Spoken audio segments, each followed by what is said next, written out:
widely regarded for his deep understanding and appreciation of sports governance, media relations, and the football horticulture. Neil Armstrong-Mortagbe, the head of strategy and public relations of the Ghana Football Association, takes his stand on the hot seats to look at communication, public relations, and strategy. The man who heads the communication department of the Ghana Football Association, my immediate and direct boss, is on the hot seat today. Neil Armstrong-Mortagbe is my guest. Nubo! Patrick, you like to give fans. But it's all good. It's all good. That's my boss, by the way, and the head of the communication department of the Ghana Football Association. He is a communication avatar. And Neil, thank you very much for joining us. Your boys and girls have informed me that this is the only opportunity that I'll get to pin you. So remember that your appraiser will be coming out. you give us the pressure here in the office, and this is a perfect opportunity for me to also put the pressure on my boss. But thank you very much, Neil, for joining us this morning. But tell us about your role, really, and what it has been. I mean, the head of strategy and PR had not been here at the FA. It is now a new creation of which you head the communication department. Tell us about it generally. Oh, well, generally it's about looking at the strategic initiatives of the FA, as led by our president, Kurt Edwin Simon Okraku, who also doubles as the second vice president of the Confederation of African Football. Right. Obviously, there's other steps that our boss is taking going forward, and we are all excited about how he's progressing in the world of football, both on the continent and at the level of FIFA.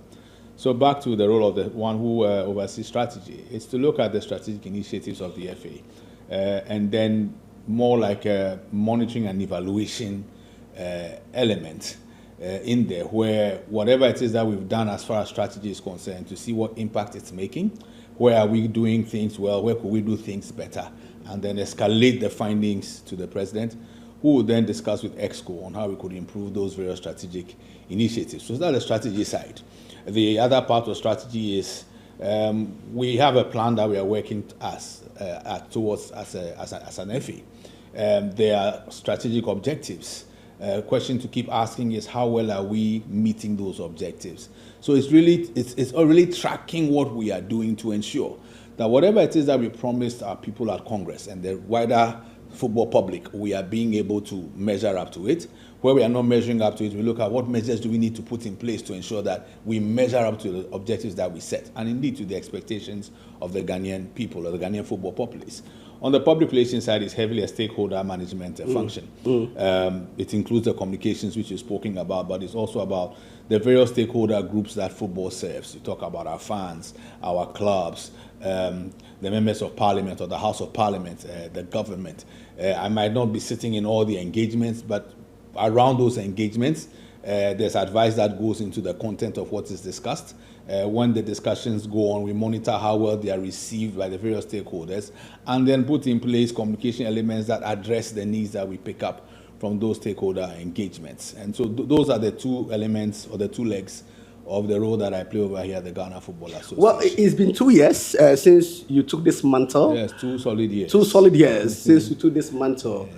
Looking back, we will go into the areas and the kind of work that has taken place in the last 2 years and more, obviously, the last 6 years of the administration. But so far, the 2 years, so I can safely say that this is your second year anniversary here. Yeah, 11th March, I think was the date. Yes, it was in March. It's March to March. So literally 2 years now. You look back impressed with the work ethics and ethos? Well, for me, I'm the type of person who doesn't like to score myself. I like, or I prefer that those who are watching score us. So the question then is, what was the FA like in terms of our focus on strategy and also the output of our communications unit? And we need to salute and applaud the work, all right, of our Director of Communications, Henry Asante Chum, and the team at the FA what you and I and a couple of others, Sheikh Tawfiq, who was added at the time we added, came to do is more like to augment, to support the work that had become so broad that the Executive Council, in their wisdom, felt that they needed a few more experienced hands to come in to support the work of telling the story of the Football Association. So kudos to Henry and the team for all that they had done up to when we came in. And together we've sought to widen the footprint of our communications efforts, and I believe that is working pretty well. We're also looking at how do we enrich the content of our various platforms. How do we keep engagement, especially on our social media platforms. It's one thing to put out the content. It's another thing to see how well our fans and people who visit our sites are engaging with us, and where we need to tweak the way we go about things. We tweak it such that we're even more engaged with our fans. I think that there's a lot more that we could actually do in terms of engaging on the social media platforms. But I would say, all in all, we've come quite far in terms of our output as a department, our responsiveness to the needs or the communication needs of the football ecosystem. And we can only keep improving, as the president keeps saying. I mean, what are the key pillars, so to speak, guiding the GFA strategic framework? Well, we derive it from the vision of our president. And we are not in campaign mode, but our president talks about igniting passion, and creating wealth for all. He talks about putting out a story that is compelling to our fans, because football is not just, it's not charity, okay? It's an entertainment product. And so how do we configure the product such that the consumers remain engaged with us, and by engaging with us, therefore, they keep our numbers up there. And once the numbers are up there, you've got corporate bodies who want to come to support us, either as sponsors or as partners or as collaborators.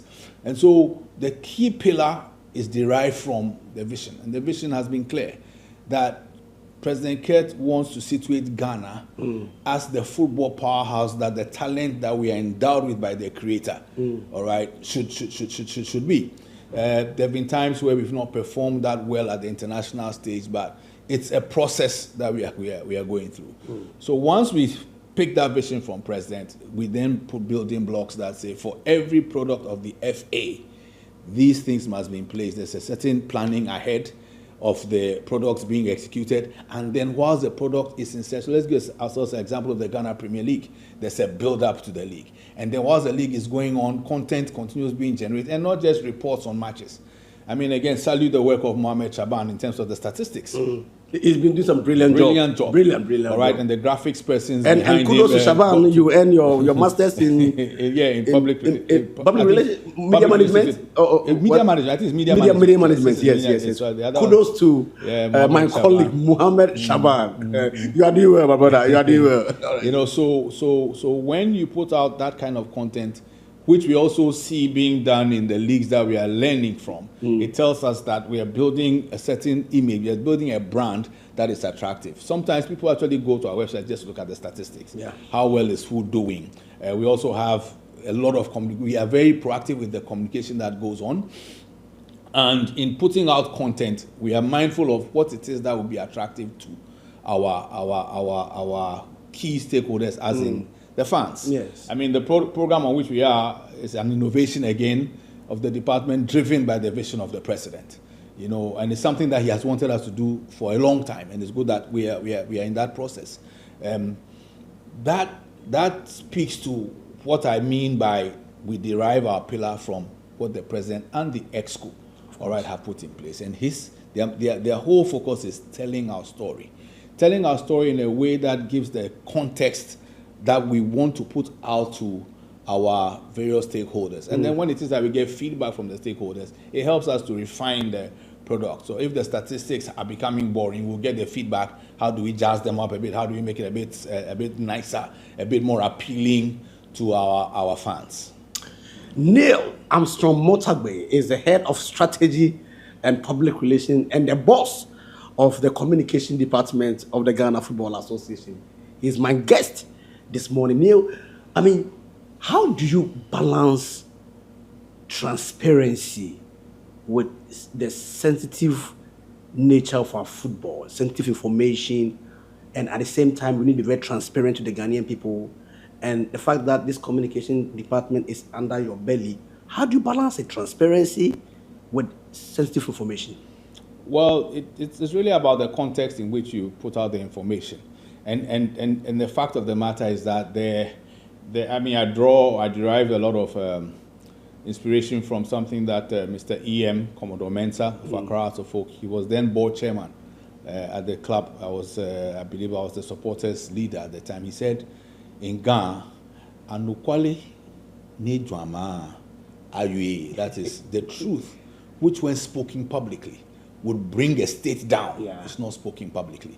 It will still be spoken, but it will be spoken in a place where it can be used to enhance the state. And so that's one of the driving philosophies behind what we put out and what we hold back. So you talk about transparency. So where the transparency is needed, we put out, obviously, when we go to Congress, we put out everything about our finances. That is transparency. Yeah. Where it is that there are issues that have gone on around clubs, and we have evidence around our products, whether it's football matches, whether it's performance of referees, it's all on video. It's transparent, it's out there. So that is the transparent part of it. Where it is sensitive and it still must go out, then we couch it in language that still presents the information in a transparent form, but mitigates the sensitive nature of the information. And that's how the balance between the need for transparency and how to handle sensitive information is conducted over here at the communications unit of the FA. How is the department aligning with, for instance, clubs, the regional FA blocks, and I'm speaking relatively in terms of their communication bureaus? How is that alignment working from the headquarters of the Federation? Well, the regions all have communications units. They've got regional communications teams. We've got a regional football associations coordinator. And so the principles that underpin what we do at the head office are similar principles that underpin what goes on at the regional level. So, for example, we talk about the ethics of the profession. We talk about making sure that we are reporting on a fact basis. We ensure that whatever it is that you are doing with decorum. It's not perfect, but these are the principles that are governing what we do here at the headquarters. And so we transmitted similar principles to our colleagues in the regions. That they're heavily under the Regional Football Association executives. Like I said, Mr. Dasibre is the one who coordinates our RFA's work, where it is that we need to support them. They bring content through, we curate the content, and then we place it on the mother association's website and our social media platforms. But there's that nexus, there's that connection between what we do at the head office and what happens in the regions, where it is that they've got challenges with how to go about things. They communicate with us over here, we discuss or judge about things, and then they go out there and put them there. So there's a regional level communication, and then there's the national level communication. At the regional level, they will disseminate the information using the principles that I just described. Where it says that content is coming from the region, that must be placed at the national level, then we place it on the website of the FA. And so there's that synergy between what is done at the regional level and what is done at the level or at the level of us in the head office, where we look more at the national level products, the Ghana Premier League, the Division 1 League, the Women's Premier League, the Office of the President, what goes on at Pram in our technical center. Those are things that are usually carried very heavily on our website, but the regions don't get left out. So, for example, where it is that a strategic initiative, like the under 15 Coast Girls, all right, has started. That's just as an example. You can see that the website covers it heavily, but we derive the content from the regions, curate it, and then place it on our website. Just as an example of how the work of the regions dovetails into our work over here, and how we support and promote what is going on all around our regions on the website. Neil Armstrong-Mortagbe, the PR avatar, is my guest. We go for a quick break. When we come back, Mr. Armstrong-Mortagbe has a lot to share with us.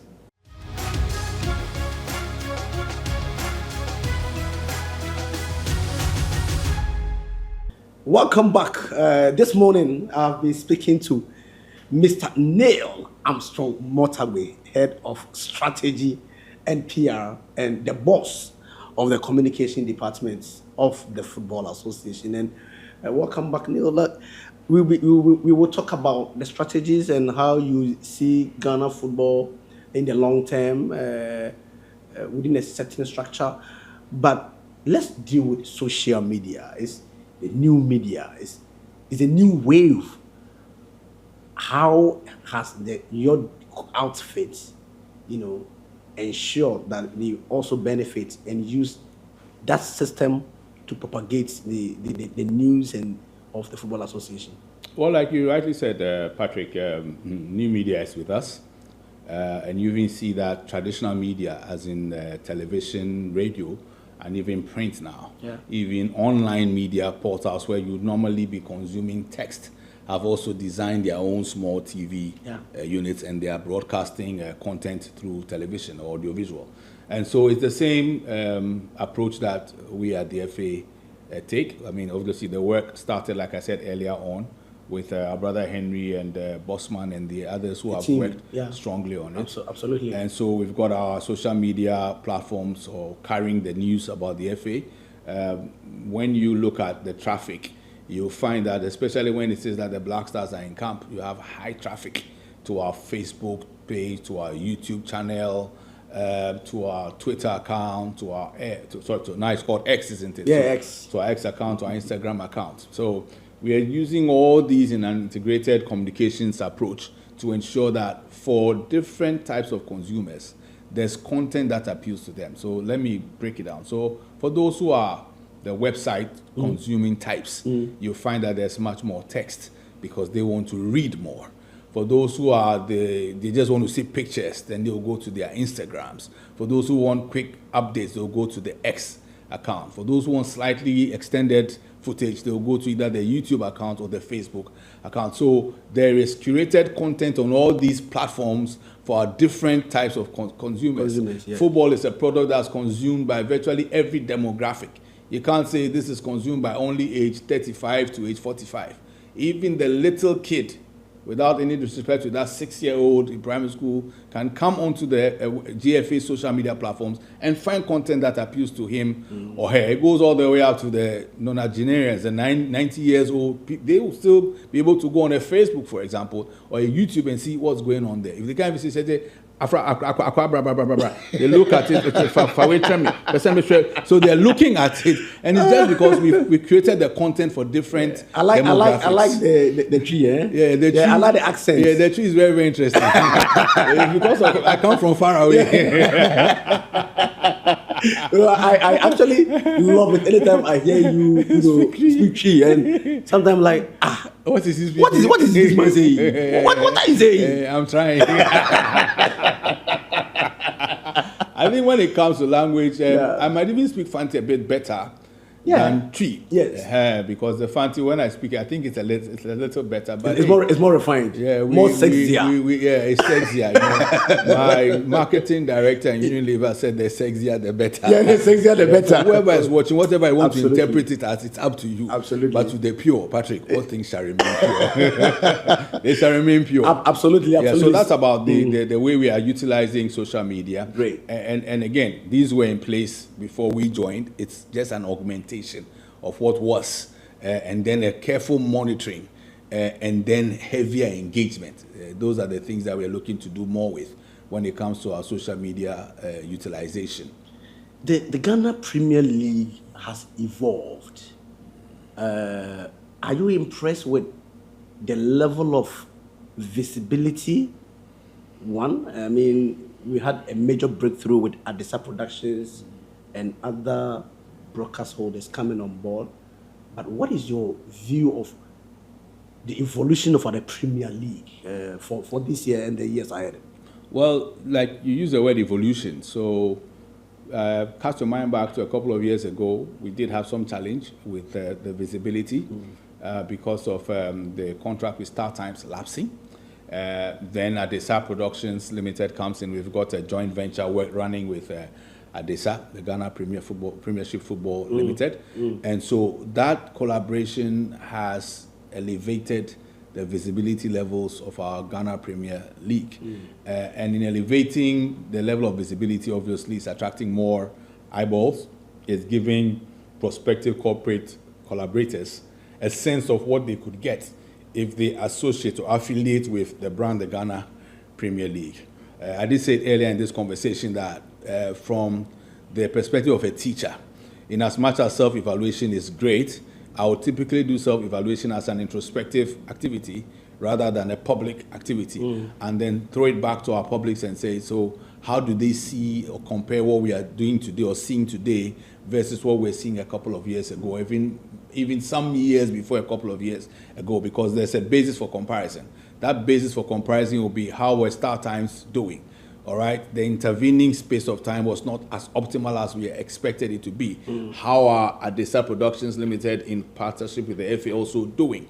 Based upon the feedback that we get from our fans, and this is more of a consumer-led response I'm giving to you. We are putting out products. They are being consumed by fans. They are being consumed by other stakeholders. So by the end of this year, we'll be looking from a strategic standpoint to measure what kind of feedback are we getting from the stakeholders, because it's their feedback that will direct how we going forward. Yes, we might be seeing larger numbers going to our social media spaces. We see people watching our games on TV3 and on your TV, but we need to be able at the end of the season to say, this is where we were before Adesa Productions came in. This is where we are today. Have we seen an uptick? Yes. Are we still about the same level? If we are, why are we there? Those are the kind of metrics that we'll need to look at the end of the season. And based on those metrics, we can come out with an assertive view that this is how far we've gone beyond where we were. How impactful has the synchronization of the radio commentary, how impactful has it been? The criticism is that it does not open up to many radio stations, for instance. But how impactful has it been from well, it's a pilot. It's a pilot that we discussed, or President discussed with the Executive Council, and then we're implementing with our implementing partners. It's a model that hasn't been implemented in country or in Ghana, I think, ever before. If it's been done before, maybe in another form, and so it will take time for its impact to be felt. But I think it's a model that has a future if we manage it well enough. For those radio platforms that are on board, I'm sure over time they'll start seeing the benefits of having the products that they are carrying on radio with local. You know, we've got this. We've got over. Last time I checked, we have over 741 radio FM stations. 741. Yes, 741 nationwide. Nationwide. So for those few ones that are carrying our platforms, they become the points or the touch points where fans would be able to access our content on radio. Once you become that touch point, there's a certain audience that you command. Even within your regional catchment area, forget about going beyond the region. Because now online allows a local radio station in a small hole in Amajokwe, my mother's hometown, to broadcast worldwide. Yes. I'm not even talking about a worldwide audience. I'm talking about your locale, your region. There are corporate bodies that work there. There are non-governmental organizations working in there. There are entities that want to promote something that they are doing there. These touch points, as in the collaborators in the radio syndication, become a source of potential or an avenue for them to carry out their messages. And it will enhance, therefore, their commercial attraction potential. And for me, those are the kinds of benefits that I believe that all those who are part of the radio syndication would be making. Obviously, as an effort, we wish we could get everybody on board. But because it's at pilot stage, we start small, and as it grows and we see where there are pitfalls, we refine the system such that those pitfalls are better handled and bring more on board. The more the merrier, the more the better.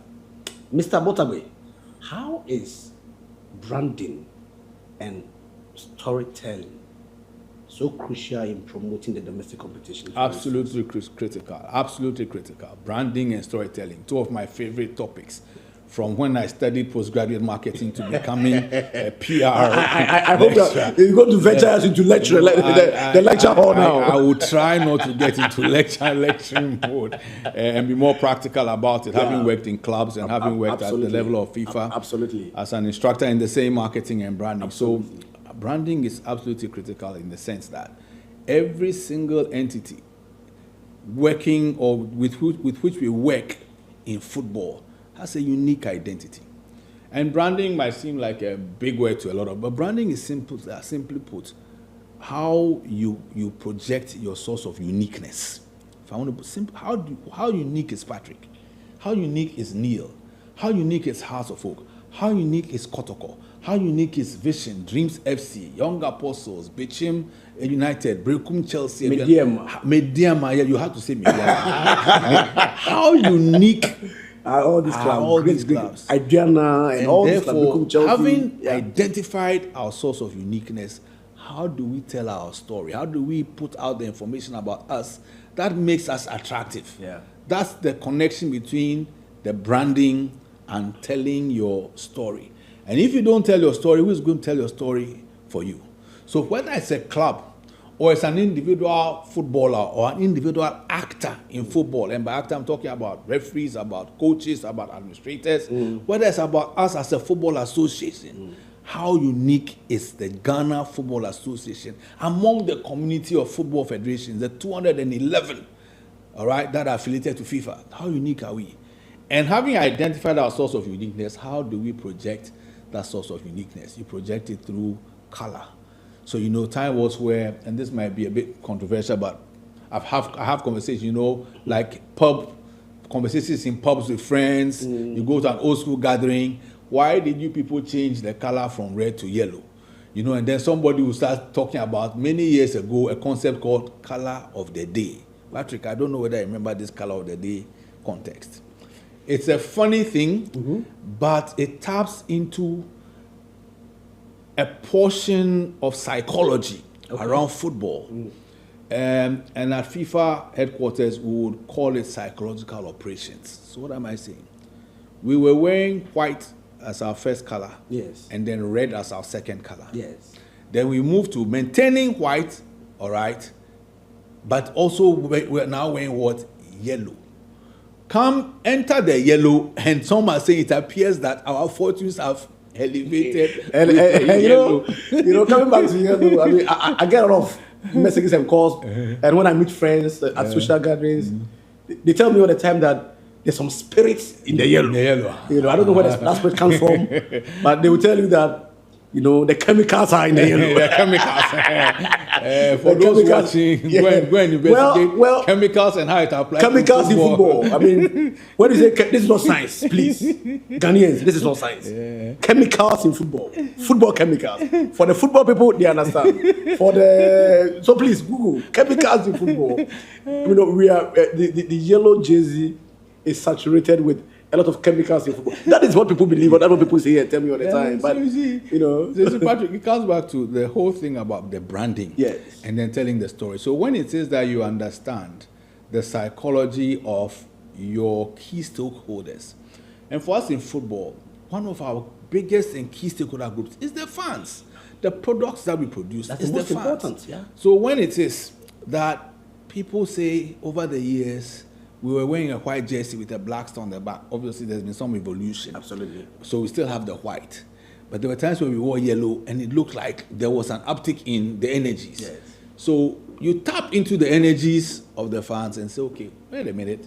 Let's move from red back to the yellow and then see how this works. There's an esoteric, people call esoteric or spiritual connotation that some people put on it. Yes. But to the point that the fans, our key stakeholders, have a certain connection with the color. Yeah. Then you design or you put that within your branding architecture and say, we will go with white and we'll go with yellow. And yellow comes in, we are going to another World Cup, and now the predominant color of jersey you find us wearing is yellow. You have people raving about it. Just a couple of weeks ago, we celebrated 6th March. All right, driving to town, you see that the predominant color people are wearing is yellow. And so if we are telling our story with that yellow, it connects with our fans. And branding and storytelling is about connection. Who are you telling the story to? The person you are telling the story to believes that the color yellow is a powerful color. Yeah. It is the gold of Ghana. Yeah. It is a chemically infused color. So once you understand them that way, then you go with that flow. Yes. Where it is that you think you should deviate a little bit, you design a story or structure a narrative that brings understanding again to your core stakeholder, why it is that you are going in a way that appears to be slightly different from where they think you should be going. But where it is that you've actually connected with where a lot of the fans are, you maintain that energy. And that's the storytelling part of it. So For every club, storytelling is, you need to tell your story. Yeah. And when it is that we hold training sessions with our clubs, we tell them that everybody, like I said earlier on, has a unique story. So let's use Bediama in Takwa as an example.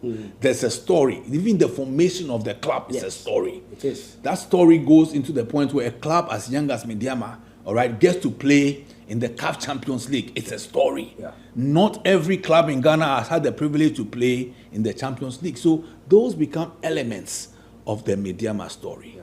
Same goes for your Brekum Chelsea. Yeah. Same goes for your Diana. With the totems. Chelsea were they also won the Champions League. The Champions League, you know, so you cannot underplay the importance of, first of all, your branding. How unique are we? Uniqueness from your, like I said, color, from your background, from your community that you're representing. All these become parts of your uniqueness. And once you can identify those sorts of uniqueness, they become the elements that you weave into your story.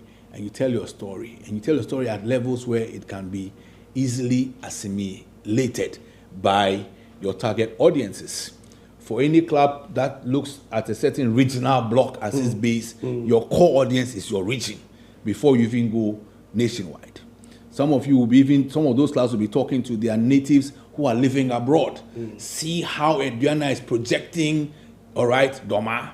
And because of that projection, we want you to come back to the motherland. If you have a business that you're bringing to Ghana, if it's not even going to be situated in Doma, wherever it's situated, let them support Aduana. I'm just giving that as an example of how important and critical it is that as owners and managers of various products or brands in football, we find those sorts of identity, develop them into stories, and tell them to the right audiences. We'll win in the long run.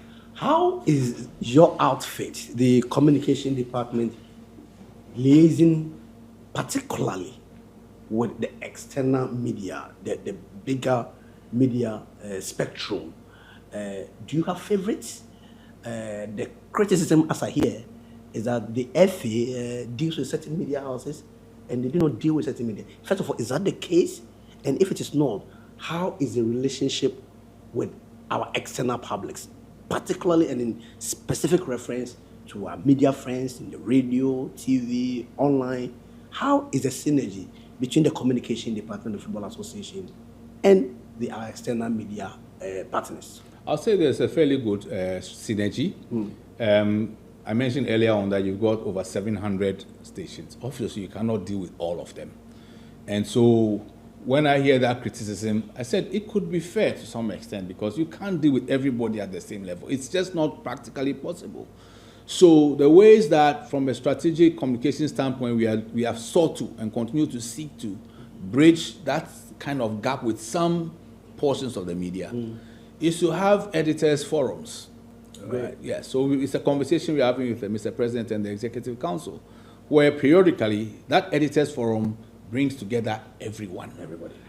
The president maybe does a small briefing, and then the editors have the opportunity to speak one-on-one, ask questions, and it's captured. Is it going to be like, I know you said it is in the pipeline, things are being but is it going to be done segment-wise, or we are going to bring all of the 700 media people together? We can't. Even the 700, not all of them have got sports focus. So it's first of all to identify which are the stations that have got a certain sports focus. Yes. There are some that are dedicated to sports. Yes. The others who have a very vibrant sports unit. So we do an assessment of all the media houses in all the regions, and then we have that strategic engagement.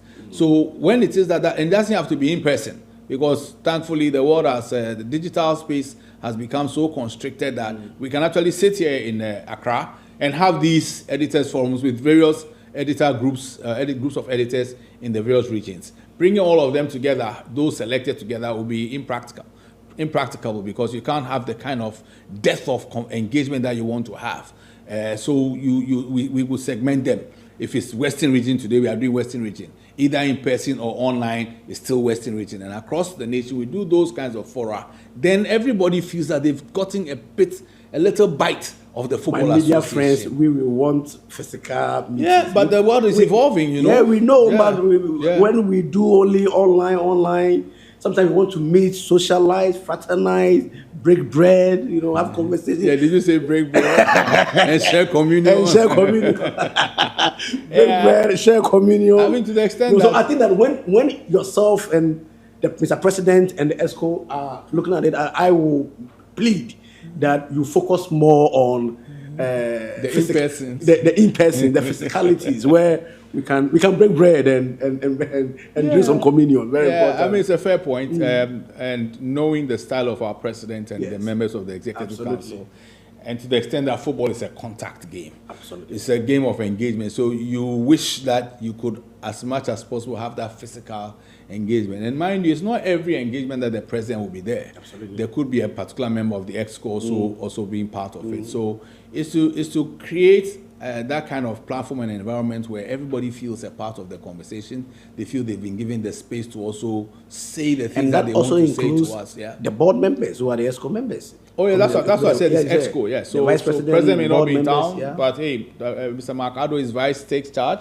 Dr. Randiabe goes to lead whatever engagement it is. Nana Safudro, great people. All of them are solid people. Champo, Fred, every one of them mentioned them. So the idea is to bridge the gap you mentioned, to bring. And one of my favorites, Kingsley Osebuzu, the man we call Lozico. That's right. You've got Eugene, you've got Gideon. Eugene, they're all great Gideon, people. Fantastic. And President keeps speaking about ensuring that Gift your warrior from the women block. Yes, fantastic. It's not always. It's good to involve everyone, so that they also bring a certain context and perspective to the conversations. But it's all underpinned by the vision of the president and the executive council. So the idea about in-person is something that we would wish to do as much as possible. But where it's not that practicable, we'll do the onlines, and where we can.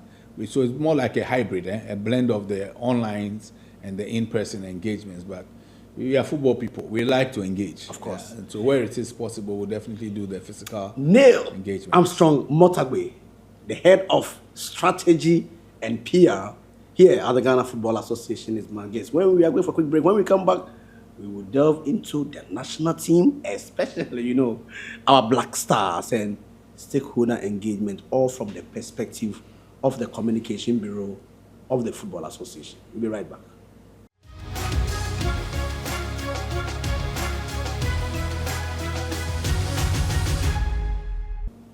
All right, so welcome back. And Neil Armstrong-Mortagbe, my immediate boss, is in the hot seat, and I have the privilege and honor to pin him to the wall or pin him to the seat. But Neil, let me welcome back to the show. And how do you situate football in the national psyche? I'm asking this question on a personal level. Yeah, and it will certainly be personal because even beyond football, I see that sports holds a certain level of comparative advantage for this nation. But we are talking football. So you cast your mind back to what Sergeant Dr. Kwame Nkrumah of blessed memory, our first president, where he even positioned football in the African context, holding our first African Cup of Nations. Then 63, 65, we won. So it tells us and me that football is a powerful tool. Look at the kind of euphoria that accompanies successes of our national teams, not only at the level of the Black Stars. When the U17s, Black Stars won in 1991, 95, they brought the nation to a level where every worry, every concern on the minds of the people seemed to just go to the backstage. So football, for me, is a source of comparative advantage. And from a faith perspective, I believe that the Creator has blessed this nation with so much talent. And that talent deserves a certain level of management and elevation. How have we as a people and as a nation state, and I'm not talking about a sitting government, I'm talking about the state called Ghana. How have we looked at football over the years? And where does football sit in our let's say Ghana, you take Ghana as a company and call it Ghana Incorporated or Ghana Limited. If you're liking it to a commercial entity like Unilever, where I worked with my first job, you've got the likes of Key Soap, Geisha, Blue Band. They are all brands. They all have a certain space and place within the architecture, all right, of Unilever. So where does football sit in Ghana's architecture? And I pointed at the kind of euphoria that accompanies what we do. You go to countries, okay, so you go to the UAE, for example, and you say you're a Ghanaian, and some mention things like Mohamed Polo. They mention Samoa Jan. You go to France, they mention Abedi Pele. You go to Germany, they mention Tony Yeboah. So, and these are all football icons. So what I keep saying is, as a nation, we need to take football as one of our sources of comparative advantage, as a pillar that can position Ghana in a way where we get even more noticed in the community of nations across the world.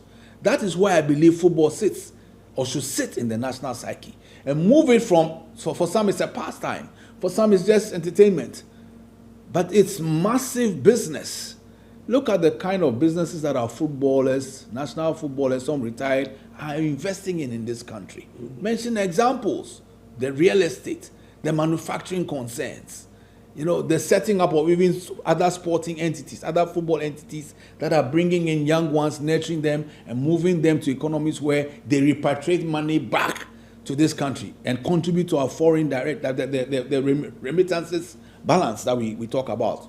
So for a product or for a product or for an entity that does so much for the nation, we've got to be taking it much more seriously. There's got to be a certain mind of the state to invest in football. It's got to be deliberate. It's got to be deliberate. People today are talking Morocco.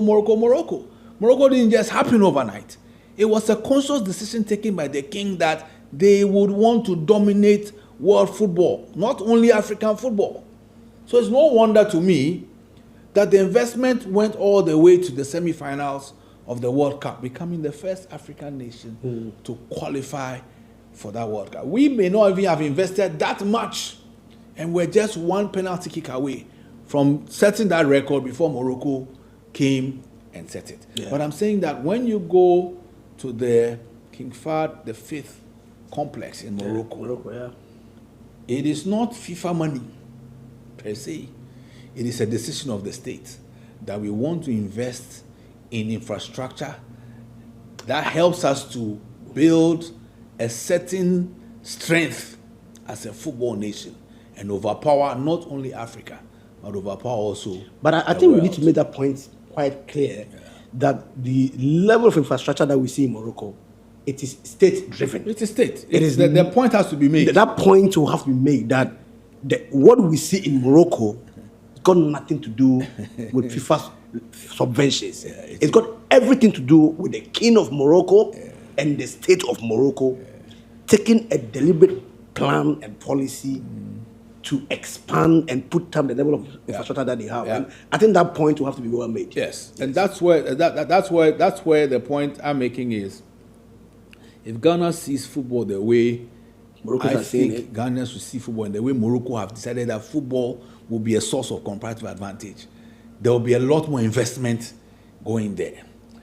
People talk about the national, let me call it cake in quotes. This is not about national cake matter. It's about a strategic decision driven by strategic intent that says, because of how well endowed we are in football and our past history in football, we are going to make a deliberate investment in our football, such that 5 years down the line, we talk about the National Development Planning Commission. So you put it into that plan. It's called Plan Ghana. In Plan Ghana, football is a brand of this level. We are going to use our history and position football in such a way that it generates so much more for us as a nation than it has generated in the past. In a conscious and deliberate way, not per chance, not just by happenstance. It's a conscious thing done. So all the stadia that are dotted around the country, what level or what state are they in? We want to invest in, bring them up to a level and maintain them consistently and consciously, because football is a source of comparative advantage. The same interest that we place on our cocoa, the same level of I read that we put on our gold, Yeah. we must put the same level of effort into, if not the same, let's say equitable interest and involvement in our football, such that 5 years down the line, we can look back and say, Ghana as a nation state took this decision, that we are going to effectively and consciously and in collaboration with the entities involved in the development and promotion and management of football in the country, we are going to do all of this together, such that 5 years down the line, when we say it's Project World Cup 2030, we are going for 2026, right? Yes. So say 2030, we want to be in the World Cup final by 2034. Just as an example, what must we do as a nation state, not as the Ghana Football Association? What must we as a nation state do to win that World Cup? And then also let that also be looked at, let the women's football also be looked at in the same context. So it's not only Black Stars, then at the community level, grassroots level. You have communities in Ghana, Patrick, where fields where our young ones, where our little boys and little girls used to play, are being converted into brick and mortar, or they're being converted into shopping malls. Filling stations. And filling stations. And so that small space where the kid could start their little steps, nurturing steps to develop their football talent is gone. A conscious nation that says football is a source of comparative advantage will ensure that the local authority in that community will not give away a football field or a sports field for that kind of Football, work. yes, football clubs are taking a lot of the unemployment burden off the shoulders of government. I mean, these clubs are employing players, they're employing administrators. Football employs so many people. So many people. It employs so many people. Employs so many people. Do you think the level of employment that football is making is commensurate with the kind of investment government, and I mean the state, let me put it state, the state is making in football, specifically perhaps our domestic game? Yeah, I mean, Patrick, your question, it fits within the conversation or the point I was making earlier. Yeah. That because of the kind of economy that there is around football, there ought to be a conscious effort, all right, a conscious mindset, all right, a paradigm shift from this is entertainment to this is business to this situates Ghana, all right, at a certain pedestal among the community of nations. That's what football is or could be to a nation state. So to your point, when you see all these employments around the game, when you see the potential the game has to elevate the image of the nation state called Ghana, then surely it's got to factor in the strategic thinking. Because from where I sit and from what I've seen over time, sports, not only football, always seems to be an afterthought. Yes. You look at the budgetary allocations, and it's not about a sitting government or a previous government, it's about the state Ghana over time.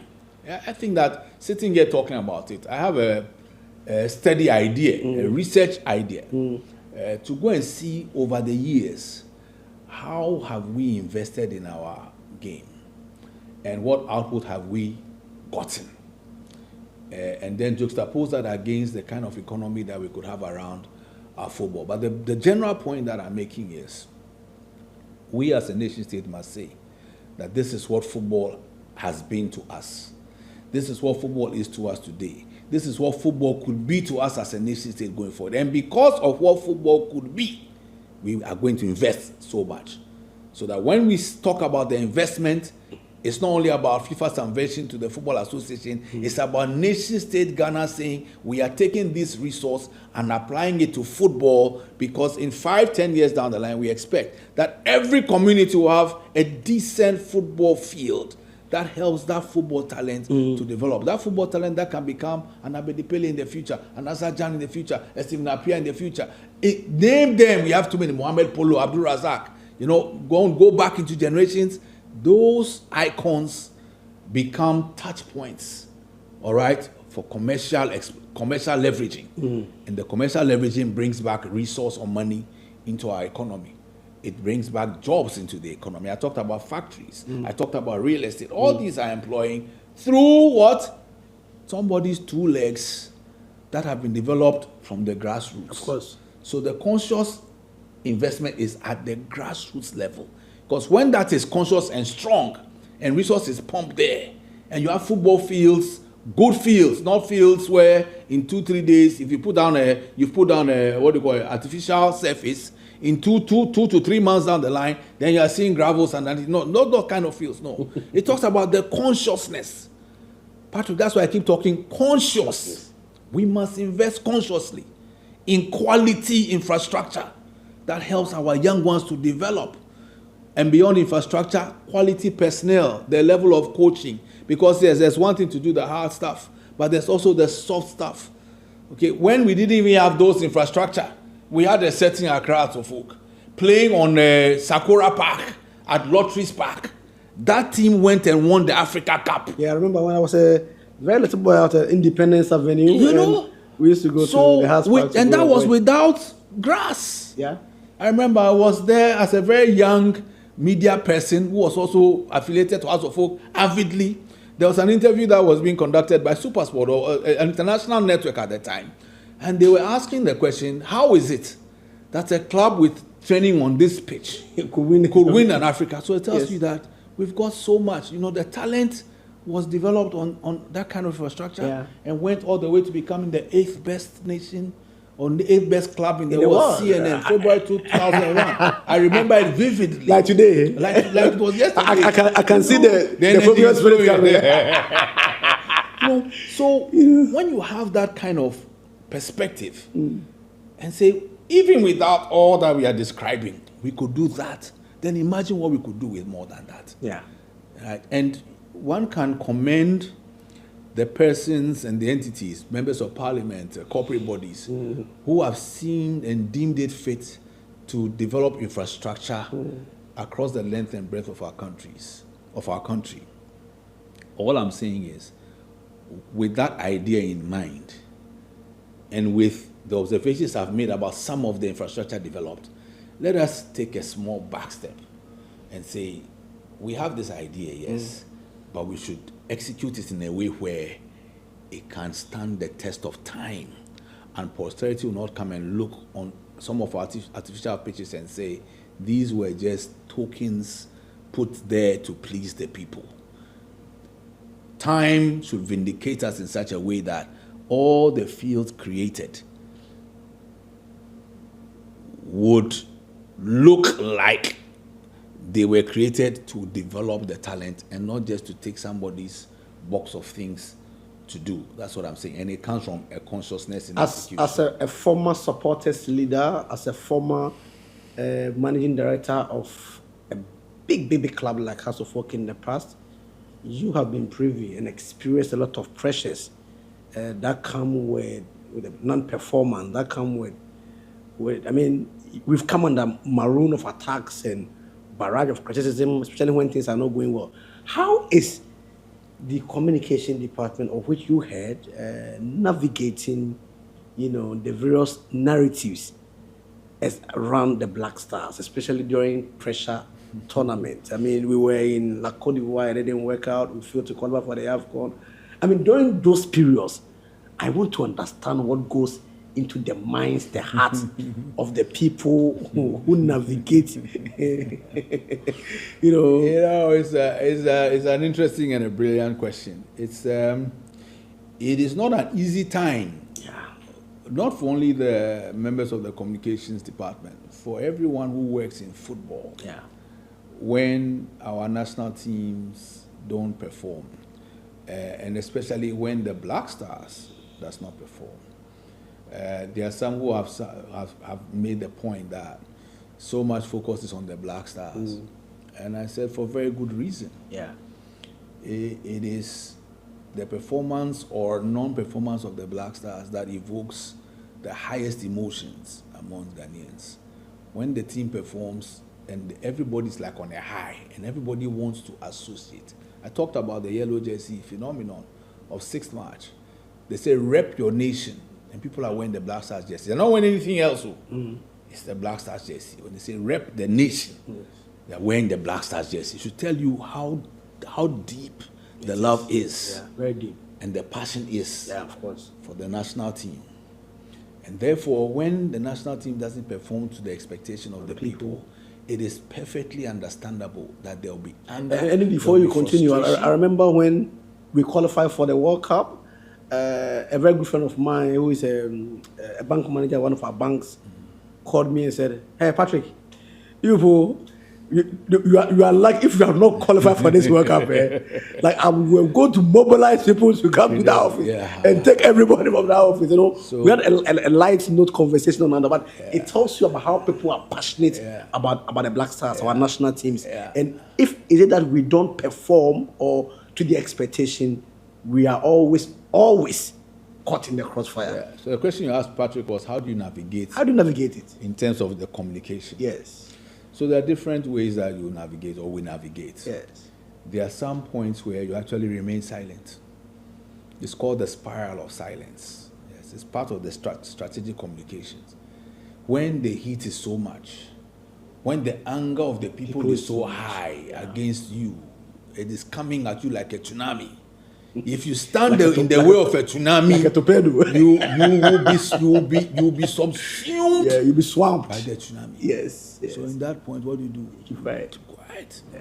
If you must talk at all, the tone that you come out with should show to the people that you accept the fact that we haven't lived up to expectation. So look at the communication that came from the captain of the team at the time, and who was captain most of our games, Jordan Ayew. Yeah. It was empathetic to the spirit and the feeling of the people at the time. Yeah. It was remorseful, because in those times, it's not about braggadocio. It's not about bravado. It's about... I remember this word very well. It came up during the other period. The other period. Yeah.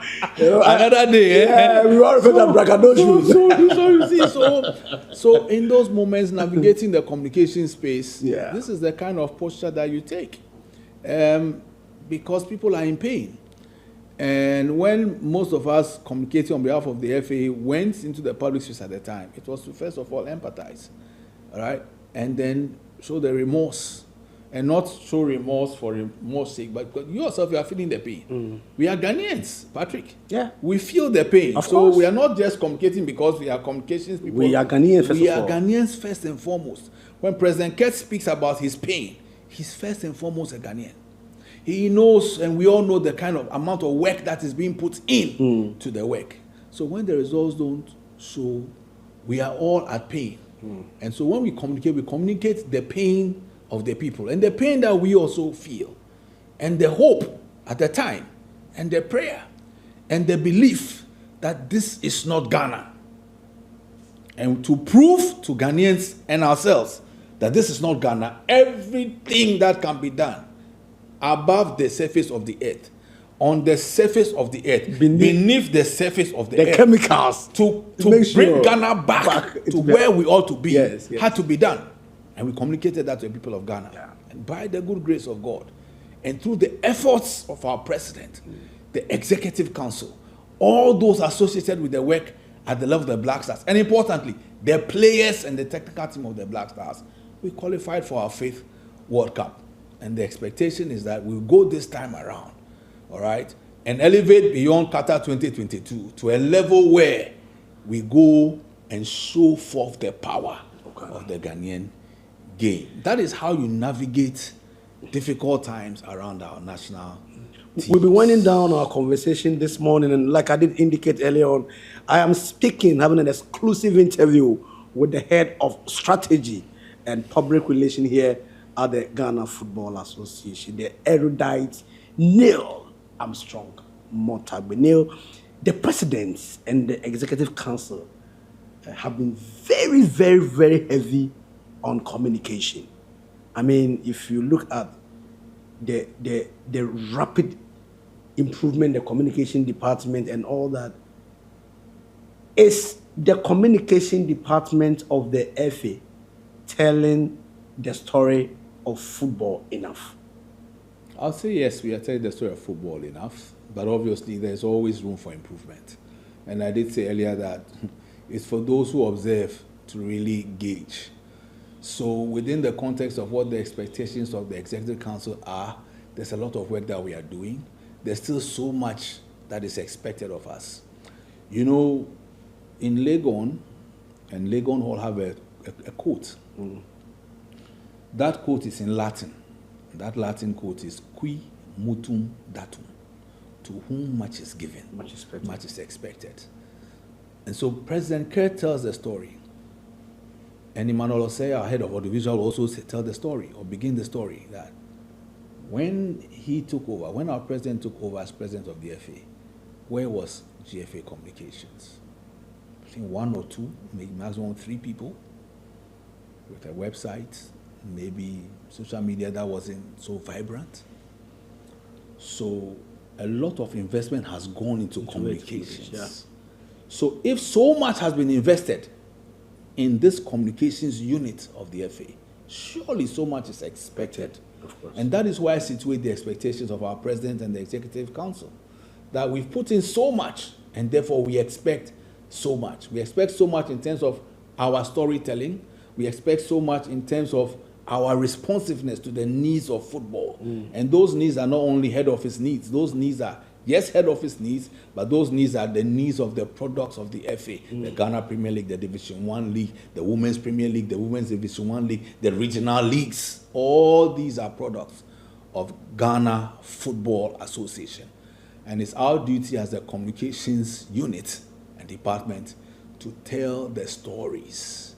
So as those stories are being told on our websites, on our social media spaces, the Facebook, the YouTube, the Instagram, the TikToks, those stories, all right, need to be told, and they are being told, but they could be told in even more impactful way. So I see the work that we are doing here as a communications department as part of the evolution, all right, and as part of the architecture that our president and the Executive Council want to see when it comes to the Ghana Football Association. Our president wants to see our communications unit as one of the best, not only in Africa, but in the world, where all the stories that we tell and our platforms are viewed by our brothers in the other 211 member associations and says, yes, indeed, Ghana is doing something that we can pick from and also implement in our places. That kind of expectation puts a lot of pressure on the department, and it's pressure that I believe that we are all up to.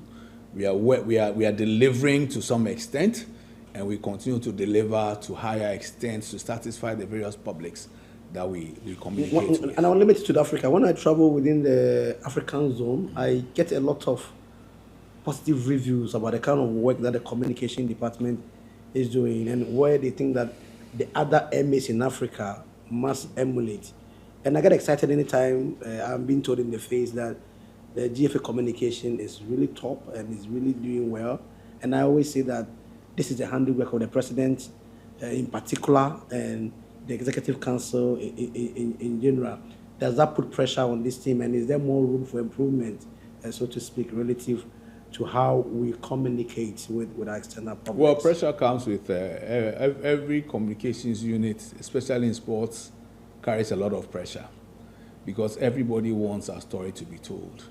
One of the strategic communication elements that I keep speaking about is who to tell the story, and that's called the messenger, right? And then where to place the story. So the pressure is there, and for us it's about deciding from a strategic standpoint who is the best person to tell this part of the story, coaching that person, and then placing that person on platforms where the story will be told. And it's an evolving situation. It's an ongoing work. The pressure is good. It's good pressure. And it always keeps us on our toes to ensure that the story of the Football Association is being told in the way that beyond our Executive Council, beyond the expectation of our president, our core stakeholders, our audiences are being satisfied. Absolutely. A lot of pressure. I mean, when the pressure comes from the top, it hits straight to Neil Armstrong-Mortagbe. He also delivers us those down, and it permeates through the system. That is how the pressures work, from the top to Neil to us, and from us to it goes down. So it depends on how you're able to navigate into it. But Neil, I mean, as we wind down our conversation this morning, looking ahead in terms of communication, the digital space, environment, and all that, what should we expect? I mean, how does the future prospect looks like for us in this department and generally for the communication in the general sense? I think the prospects remain bright, especially when our club products and our national team products make it to international stages, such that then our story now gets told at the international level, where it is that we have our products within. We should expect that there's more focus or intensified focus on our products. And by products, I keep mentioning the Ghana Premier League, which is being supported heavily by the work being done by Adesa Productions Limited. So there's more story. There are more stories that go out on those platforms or those portals than they would go on our mother platforms from the Football Association's level. There should be an expectation that we'll continue to cover the work of our national teams very, very strongly across all our platforms. There should be an expectation that our YouTube channel becomes even stronger than it is today. There's a dream that the president has that we should have GFA TV, and that is an expectation that we intend to actualize. So that beyond what, and GFA TV doesn't have to be on a mainstream television station. It could still be our YouTube platform, and then it's lifted as content and put on mainstream television. So those are some of the areas that I believe that our key stakeholders should expect to see developments from the Football Association side. Well, we talk about the good stuff. I mean, people see the end products, but what have been some of the teething and stormy challenges that you first of all have faced as a leader, and then by extension the communication department? I mean, as many as the challenges that you can divulge, like we've already said already, it's not everything that can be said. So it's very much the I'll say that the biggest challenges have had to do with the expectations of everyone around football. Right. And the fact that everybody believes that communication is talking, when in actual fact it's really about storytelling. You could actually tell your story through pictures, but somebody expects that you should be sitting somewhere talking. Talking, yeah. So it is to get that context and perspective aligned to the objective. And I'm not just speaking English. I'm saying that what is the objective? The objective is that our story should be told. The next thing becomes who should tell the story? What message should be carried? So where you may expect a Patrick Akoto to go out there to go and talk about the Black Stars and maybe a failure at the Cup of Nations, I would then say, why not Otoado as the coach, as the messenger? Who is more believable? Who will be more acceptable to our target audience? Would it be a Patrick sitting in the office in Accra, or the one who actually stood in the dugout and we got the result or not got the result that we got? To the minds of anybody who is a communications and a public relations strategist, it is the coach. Just as an example. Of course. And so going forward, those are some of the strategic communication perspectives that we'll be discussing with our leadership, such that when that pressure comes to tell the story, the way the story is formulated or constructed will be done by the communications department. The one to tell the story will be recommended by the communications department. And when it is that a messenger of the FA, and by messenger I mean whoever is selected as the best person to put out the story selected, then the comms department, the PR people come and prep the person. Actually sit with the person in studio if it's a live studio presentation to support that messenger to deliver the story. So the story gets told, which was the objective, but it gets told by the right messenger, prepared by the communications department. That is, in terms of communication strategy, the way that we'll be seeking to go. And when it is that comms must be on air to speak, we'll be on air to speak.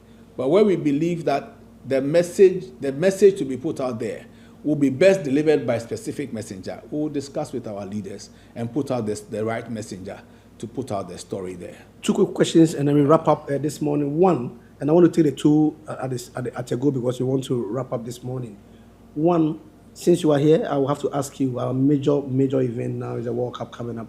What is your expectation of the team going to the World Cup? Are you concerned about the injury situations with some of our poster and big players? And then again, how do you see the future of the Ghana FA under the outstanding Ketukreko? He's done a tremendous job. Yes, we know that.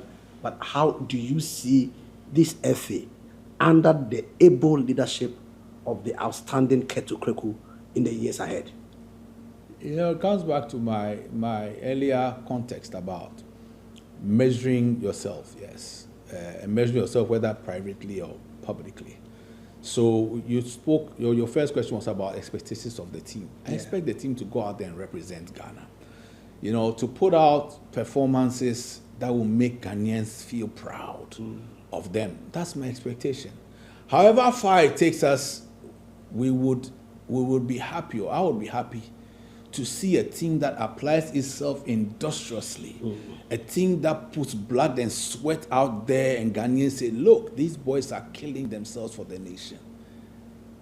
With that kind of perspective and that kind of input from the players of the team, I expect that we should go far. But the bottom line is blood and sweat, defending the honor, because to wear the national flag jerseys is an honor. That's why, it's a big honor, indeed. For those of us who grew up, they call us old school, but it's okay, who grew up in slightly earlier days. Whenever we are at the stadium and the national team, or wherever we stand, the national team, the tune is struck. We don't stand with our hands to the side. I will not snap a salute because I have not gone to the services, but I put it on my heart. Because that is where the nation resides, in the heart. That's where it should reside. And for those watching us, that is where it should reside. So if it hasn't been your practice, I suggest to you, and I recommend, when it is that the national anthem, the tune is struck, place your hand on your heart. It gives, for me, a stronger connection to the nation that we call Ghana, the nation that we're all proud of. Quite emotive. Yes. The last part of the question you asked. The last part. The last part about the direction how of to the do with FA. the direction under our leader. Absolutely. So from 2019 Yes. till now, you see the kinds of investment in resources, in thinking that has gone to impact, especially at our grassroots level. Unprecedented. The development of our regional football architecture. Let me not even say infrastructure. The architecture. Yeah. It speaks about a person who has vision. And this is not because we work under President Kurt. We all know, or those who don't know, remember where our football was in 2018. Yeah. When the expose led to I think the point really has to be made that prior to the accession of the president, football was just in a state of comatose. It had been completely obliterated, and so let's start from there. So, from that situation, yes, which, if you want to draw some correlation with the story of creation, you see, I was in the university as a 21-year-old, and I listened to a sermon where the preacher was talking about creation, and he said he was using the original words, all right, in the language of the original text of the Bible. He said, when he said in the beginning, God created the heaven and the earth was without form and void. He said the earth was tohu and bohu, without form and void. That is where we were in 2018, and through the committee led by Dr. Kofi Amwa, the normalization committee. So the state of our game had been decimated. The image had been so impoverished by what transpired that President Kurt took over an ailing, a brand, you say it was comatose. Yes. And that comatose brand had to be, first of all, revived. And after revival, built. And so we give an example of how much Colts football was being played at the time. Very, very little. And President always makes the example of the Volta region where only one district was playing Colts football. Today, all the districts in the region there are playing Colts, just as an example. So when you ask me about the future of the game, I'll draw it from where we were to what we've seen, and it's not been perfect. We are not perfect people. There have been pitfalls, there have been challenges, but the generality and the feeling of those who work in football, all right, is that we are on a good way. We are not there. President talks about we are going, heaven knows where we are going. Okay, but we know we will get there. Absolutely. And it's just to say that that future will be reached through the continuing efforts of our president, our executive council, those of us who work here, but very importantly, the work of our colleagues in the regions. Okay, and the work would now strike a nice, a resonant chord with our fans, our stakeholders, such that they invest more in the game through patronizing the game. And at the grassroots level, we have much more development that will continue, so that when we are strong at grassroots level, the top becomes stronger. That is my expectation of how the FA would look as we go forward with our president, Mr. Kurt Edwin Simeon Okraku. Numo!